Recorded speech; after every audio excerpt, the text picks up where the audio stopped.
Trip, trip, trip. Yo, Trip lang. Trip, pakinggan nyo to. trip. Bakit? Trip, Trip lang. trip lang. Halika na narang madali lang talaga. Pangako pagkatapos humihinga ka padali na pare magliliwanag na kundi ka sasabay maiiwanan ka. Ang isip ay wag na gawing pangdalawa dahil isa lang ito. Ang gusto lang naman ito ay maging masaya. Para di ka mabato ay iwasan mo ang pananatili sa isang lugar. Ibig ko sabihin ay wag ka papasakop sa takot, wag ka papasakop. Kapag nangate, di ka dito isipin mo hinipan sa lahat ng karanasan mo dito sa mundo. Bilang tao, gano'n pa rin hindi nagbago. Pinakamasaya yung di pinlano. Kasi pag di mo pa alam, di malalaman, pero exciting naman. Exciting! Yeah! Sumabay ng sibat na ng bahala. Oras na subukan ang di pa nagagawa. Minsan lang kaya magpakaligaya. Mag-enjoy, magsaya, walang mawawala. Trip, trip, trip, trip lang. Trip, trip, trip, trip lang.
Hi everyone! Na-miss ko kayo!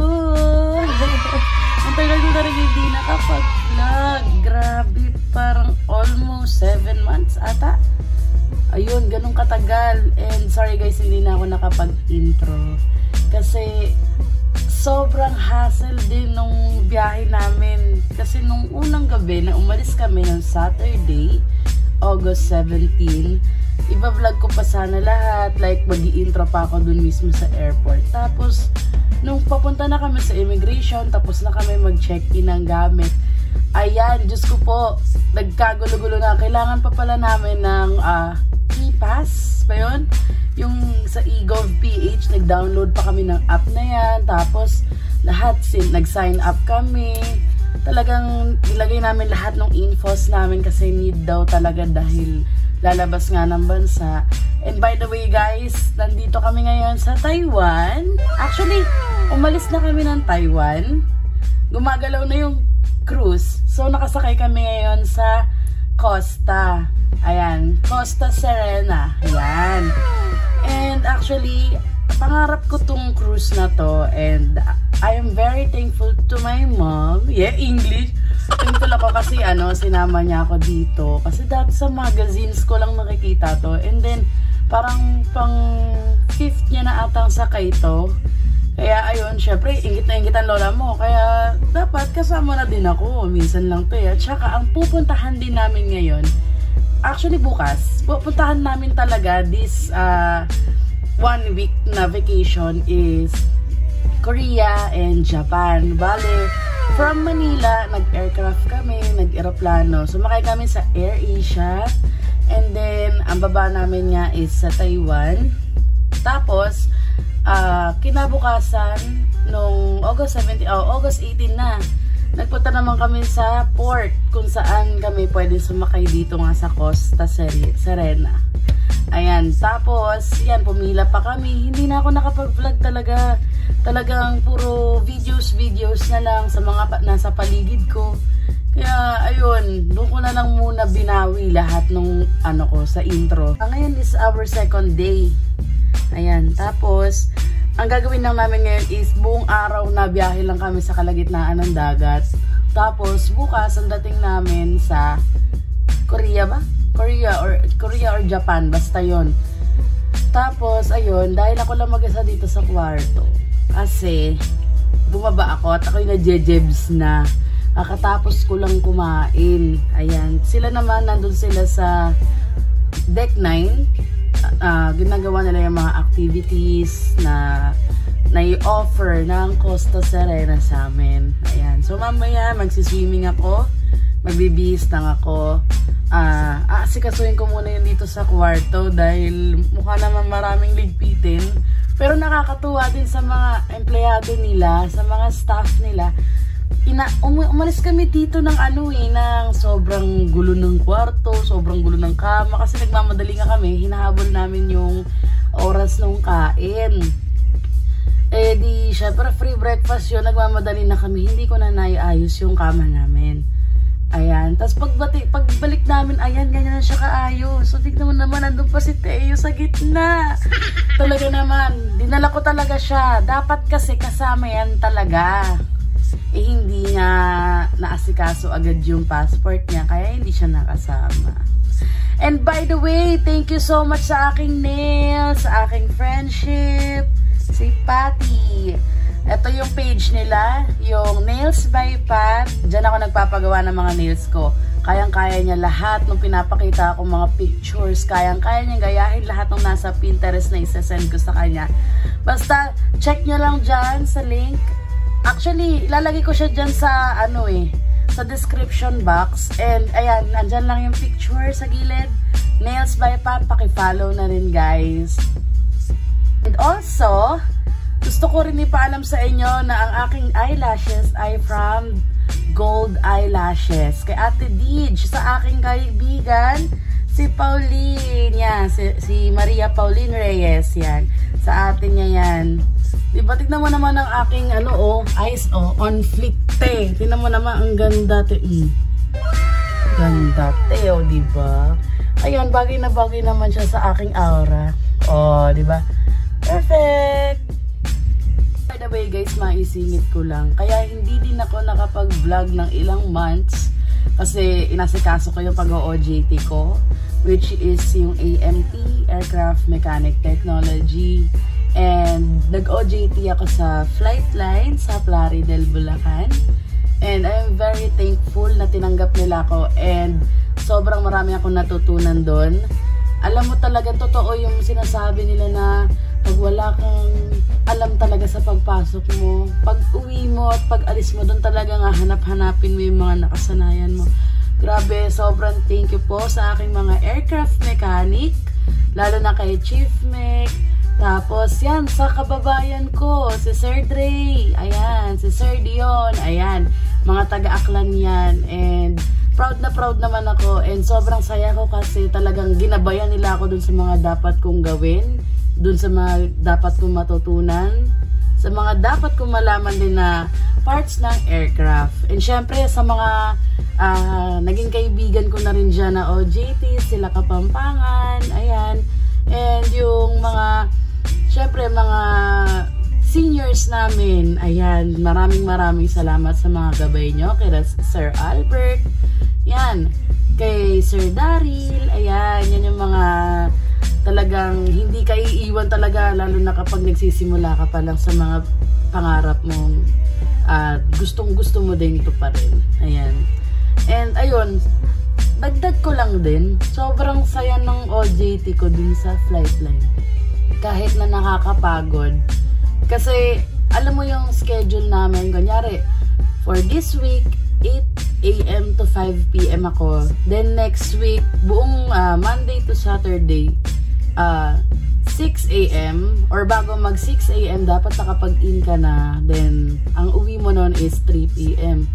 Talaga namang may part na hayahay, may part naman na talagang pabatak ang araw mo kasi kahit sobrang tirik na tirik ang araw, hindi ka po pwedeng mapagod, hindi ka po pwedeng umupo. Actually, pwede ka umupo.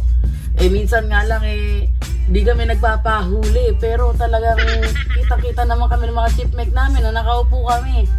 Pero syempre, ano naman yun, konting pahinga lang. Pero, yan, laban pa rin. Pero talagang dun ko na-experience yung hirap at pagod. Yung dugot pawis na hirap nila na ginagawa nila para sa sarili nila. And syempre, para din sa pamilya nila. Sobrang nakaka-proud na biro mo yung ginagawa nila na i-experience mo na. And excited na rin ako na madala ko yun sa mga susunod ko pang panahon o henerasyon. Dahil next year, hopefully, makagraduate na tayo ng 4th year college and makapag-start na tayo mag-work. Ayan. Syempre, ilang taon na rin ako. Kung wala lang din talagang grade 11 and 12, siguro pasok na ako dun sa sa mga nauna na, yung mga kasabayan ko. Eh, ayun, naiwan ng lola nyo. Kaya, konting kembot na lang, konting tiis na lang, syempre kailangan natin gawin to para sa ating pangarap. And syempre para din sa mga magulang natin, binigyan tayo ng atensyon, ng pagmamahal, ng lahat ng kailangan natin na ibigay nila. Kaya dito naman tayo babawi sa kanila. By the way guys, kaya din ako nag-vlog kasi pangarap ko tong travel vlog na to and first time ko sa buong buhay ko na mag out of the country kasi minsan dun lang talaga kami sa Aklan, uuwi lang ng probinsya, pero this time siguro feeling ko lumi-level up na ako. Nandun na ako sa point na mararanasan ko din pala itong mag-isa na magta-travel out of the country.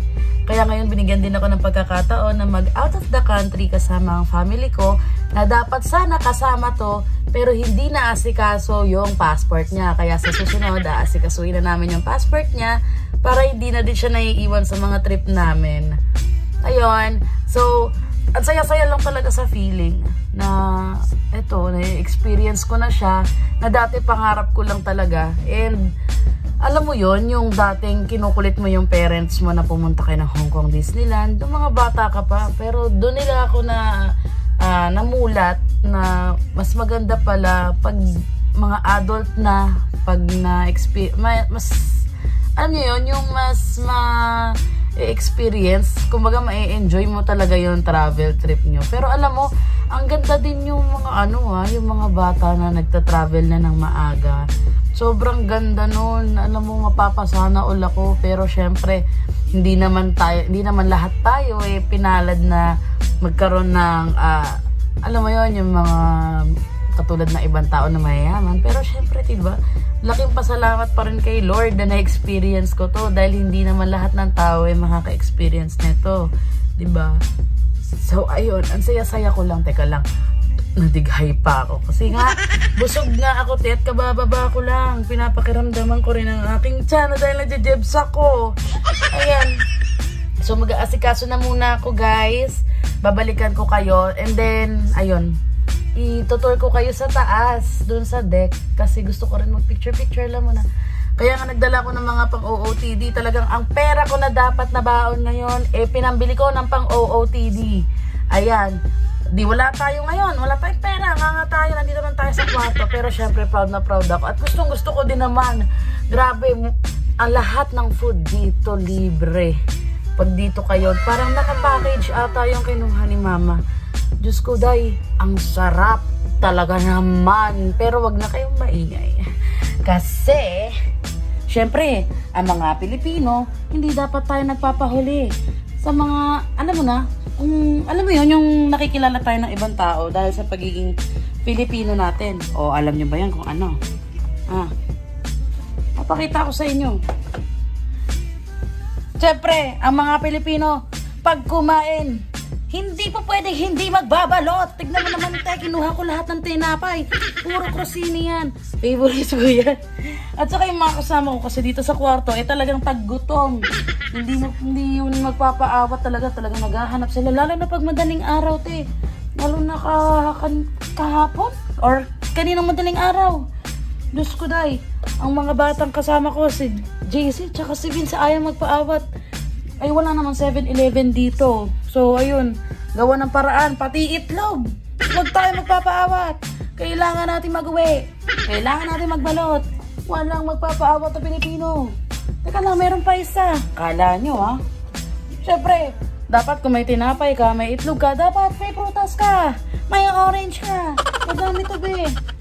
Ayan no, pwede na ako magbeto dito ng live. Ayan. Ito lang naman din na nakakatawa talaga sa lahat. Ang mga Pilipino, hindi po pwedeng hindi magbabalot. Ayan, ang saya-saya. Hindi na kami magugutom na madaling araw. So, ayan guys, nakalagay na dyan sa description box yung mga kaartehan ko sa buhay, yung Gold's Eyelashes and Nails by Pat. Ayan. So, ngayon, samahan nyo na ako mag-prepare, mag-asikaso, and magbihis na rin ng pang-swimming kasi aakit kami dun sa Costa Serena. And gusto ko ipakita din sa inyo kung bakit sobrang gustong-gusto ko talaga siyang ma-experience sa buong buhay ko. Kasi talagang dati nakikita ko lang siya sa mga magazines. Ayan, tapos uuwian lang ako ng pasalubong ni mama na figure ng cruise ship na Costa. Ayan, tapos nakakaingit. Siyempre ilang beses na rin siya nakapunta dito, nakaulit. Tapos siyempre kailangan ma-experience din ng mga anak niya, 'di ba? Ayan, so samahan niyo ako. And ililiwat ko kayo dun sa taas. Bye! And guys, munti ko na makalimutan. Gusto ko nga palang batiin ng Happy Fiesta ang Happy Movers Group. Yan, yung hamog. Happy Fiesta sa inyo. Pasensya na wala ako dyan at hindi tayo nakapag-vlog. Pero babawi na lang ako next time. Ayan, so aakit na sana ako. Kaso bumaba yung dalawa dahil inaantok daw sila. And sobrang init daw sa taas. Tarik na tarik daw yung araw. Kala nila mahangin.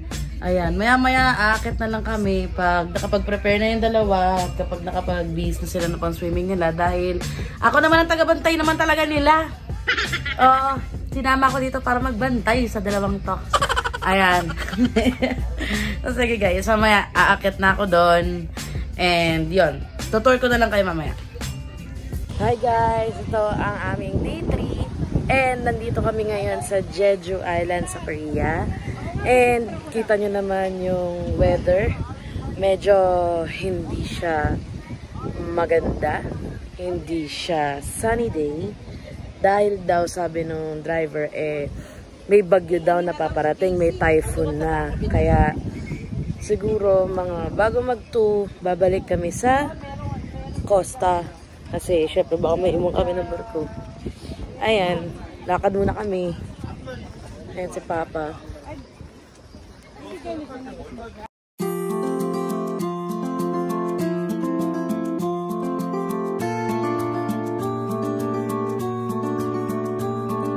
Annyeonghaseyo, kamsahamnida.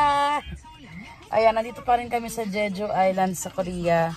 And naghahabol na kami ng oras kasi kailangan makabalik na kami sa barko bago mag 3. Kasi babiyahin na ulit kami pa Japan.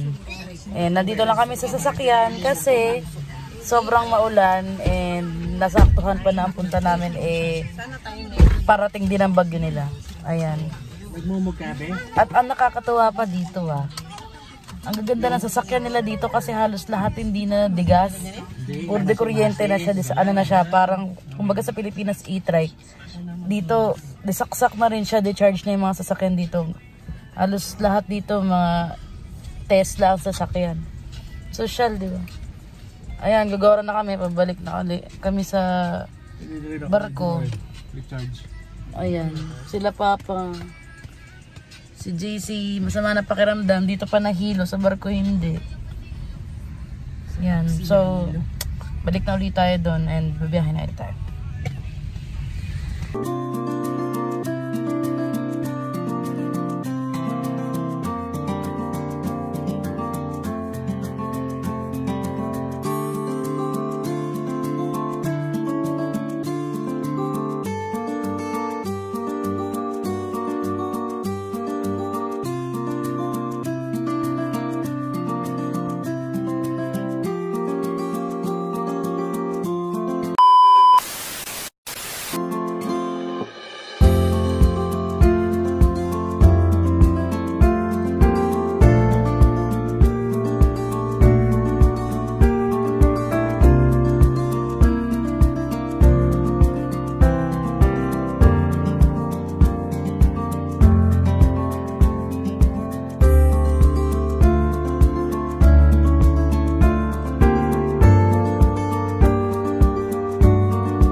When the sun hit the rain, it's music to me.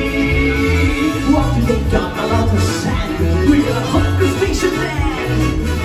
It's the circle life,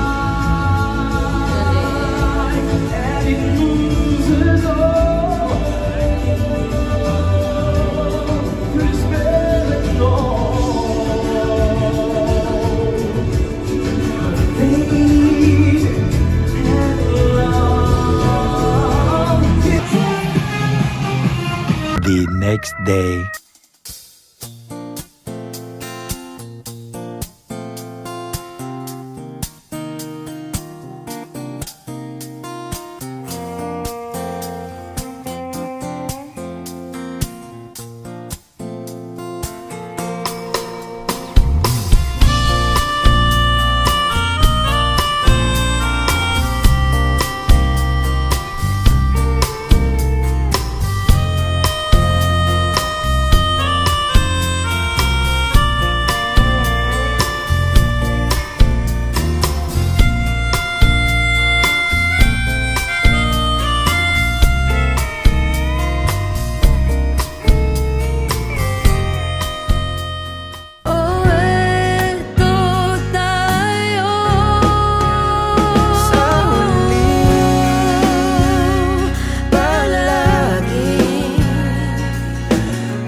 Babalik pa rin sa yakap mo hanggang sa huli palagi bibilin ko.